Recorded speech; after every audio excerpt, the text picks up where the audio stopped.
पुराणों में 4 युगों का वर्णन मिलता है। सतयुग, त्रेतायुग, द्वापर युग और कलियुग। कलियुग को एक श्राप कहा जाता है। पर क्या आपको पता है कि पृथ्वी पर कलियुग कैसे आया? कैसे कलियुग की शुरुआत हुई? आइए हम बताते हैं आपको। वीडियो में अंत तक बने रहिए, जिससे आपको पता चल सके कि कलियुग की उत्पत्ति कैसे हुई। दोस्तों, आप में से अधिकतर लोग हमारी वीडियो को पसंद तो करते हैं, लेकिन चैनल को सब्सक्राइब नहीं करते हैं, तो आप चैनल को सब्सक्राइब जरूर करें। क्या हमने कभी इस बात की ओर ध्यान दिया है कि ऐसा क्या कारण रहा होगा जिसके चलते कलियुग को धरती पर आना पड़ा? वह न सिर्फ आया बल्कि यहाँ आकर यहीं का हो गया। तो आखिर क्या रहस्य है कलियुग के धरती पर आगमन के पीछे? महान गणितज्ञ आर्यभट्ट ने अपनी पुस्तक आर्यभट्टियम में इस बात का उल्लेख किया है कि जब वह 23 वर्ष के थे तब कलियुग का 3600वां वर्ष चल रहा था। आंकड़ों के अनुसार आर्यभट्ट का जन्म 476 ईस्वी में हुआ था। गणना की जाए तो कलियुग का आरंभ 3102 ईसा पूर्व हो चुका था, जब धर्मराज युधिष्ठिर अपना पूरा राजपाट परीक्षित को सौंपकर अन्य पांडवों और द्रौपदी समेत महाप्रयाण हेतु हिमालय की ओर निकल गए थे। उन दिनों स्वयं धर्म बैल का रूप लेकर गाय के रूप में बैठी पृथ्वी देवी से सरस्वती नदी के किनारे मिले। गाय रूपी पृथ्वी के नयन आंसुओं से भरे हुए थे, उनकी आंखों से आंसू बह रहे थे। पृथ्वी को दुखी देख धर्म ने उनसे उनकी परेशानी का कारण पूछा। धर्म ने कहा, देवी तुम ये देखकर तो नहीं रो रही कि मेरा बस एक पैर है, या तुम इस बात से दुखी हो कि अब तुम्हारे ऊपर बुरी ताकतों का शासन होगा? इस सवाल पर पृथ्वी देवी बोली है, धर्म तुम तो सब कुछ जानते हो, ऐसे में मेरे दुख का कारण पूछने से क्या लाभ?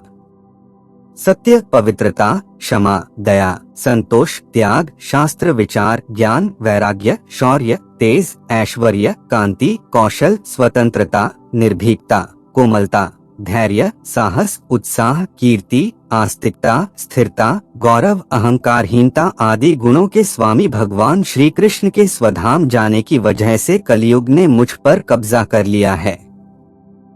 पहले भगवान कृष्ण के चरण मुझ पर पड़ते थे, जिसकी वजह से मैं खुद को सौभाग्यशाली मानती थी, परंतु अब ऐसा नहीं है। अब मेरा सौभाग्य समाप्त हो गया है। धर्म और पृथ्वी आपस में बात कर ही रहे थे कि इतने में असुर रूपी कलियुग वहां आ पहुंचा और बैल और गाय रूपी धर्म और पृथ्वी को मारने लगा। राजा परीक्षित वहां से गुजर रहे थे। जब उन्होंने यह दृश्य अपनी आंखों से देखा तो कलियुग पर बहुत क्रोधित हुए। अपने धनुष पर बाण रखते हुए राजा परीक्षित ने कलियुग से कहा, दुष्ट पापी तू कौन है? इन निरीह गाय तथा बैल को क्यों सता रहा है? तू महान अपराधी है। तेरा अपराध क्षमा योग्य नहीं है, तेरा वध निश्चित है। राजा परीक्षित ने बैल के स्वरूप में धर्म और गाय के स्वरूप में पृथ्वी देवी को पहचान लिया। परीक्षित राजा ने उनसे कहा, हे वृषभ, आप धर्म के मर्म को भली भांति जानते हैं, इसलिए आप किसी के विषय में गलत ना कहते हुए अपने ऊपर अत्याचार करने वाले का नाम भी नहीं बता रहे हैं। हे धर्म, सतयुग में आपके तप, पवित्रता, दया और सत्य 4 चरण थे। त्रेता में 3 चरण रह गए, द्वापर में 2 ही रह गए और अब इस दुष्ट कलियुग के कारण आपका एक ही चरण रह गया है। पृथ्वी देवी भी इसी बात से दुखी हैं। इतना कहते ही राजा परीक्षित ने अपनी तलवार निकाली और कलियुग को मारने के लिए आगे बढ़े। राजा परीक्षित का क्रोध देखकर कलियुग कांपने लगा। कलियुग भयभीत होकर अपने राजसी वेश को उतार कर राजा परीक्षित के चरणों में गिर गया और क्षमा याचना करने लगा। राजा परीक्षित ने शरण में आए हुए कलियुग को मारना उचित न समझा और उससे कहा, कलियुग तू मेरे शरण में आ गया है, इसलिए मैं तुझे जीवनदान दे रहा हूँ। किंतु अधर्म, पाप, झूठ, चोरी, कपट, दरिद्रता आदि अनेक उपद्रवों का मूल कारण केवल तू ही है। तू मेरे राज्य से अभी निकल जा और फिर कभी लौटकर मत आना। परीक्षित की बात को सुनकर कलियुग ने कहा कि पूरी पृथ्वी पर आपका निवास है। पृथ्वी पर ऐसा कोई भी स्थान नहीं है जहां आपका राज्य ना हो, ऐसे में मुझे रहने के लिए स्थान प्रदान करें। कलियुग के ये कहने पर राजा परीक्षित सोचने विचार कर कहा, झूठ, द्यूत, मद्यपान, परस्त्रीगमन और हिंसा, इन 4 स्थानों में असत्य, मद, काम और क्रोध का निवास होता है। तू इन 4 स्थानों पर रह सकता है।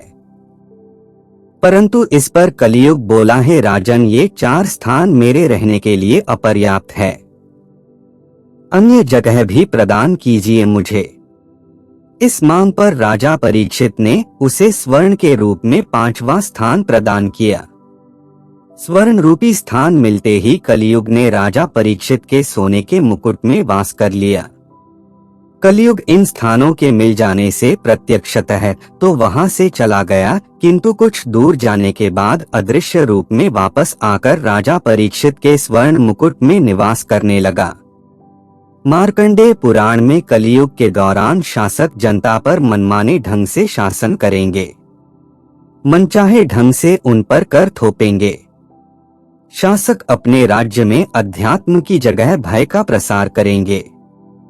वह स्वयं एक बहुत बड़ा खतरा बन जाएंगे। बड़ी संख्या में पलायन शुरू हो जाएगा। लोग सस्ते खाद्य पदार्थ और सुविधाओं की तलाश में अपने घरों को छोड़कर जाने के लिए मजबूर होंगे। धर्म को नजरअंदाज कर दिया जाएगा और लालच, सत्ता, पैसा सभी के मस्तिष्क में प्रबल रूप से विद्यमान रहेगा। लोग बिना किसी पश्चाताप के अपराधी बनकर लोगों की हत्या करेंगे।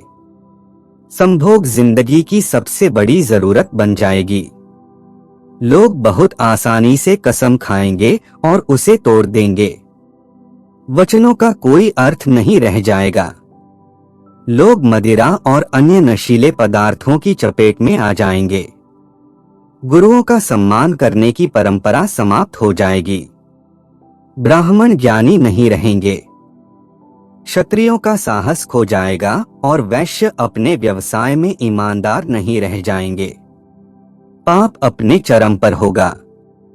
तो दोस्तों, आपको हमारी वीडियो कैसी लगी आप हमें कमेंट में बता सकते हैं। साथ ही साथ आप हमारे चैनल को भी सब्सक्राइब कर सकते हैं। धन्यवाद।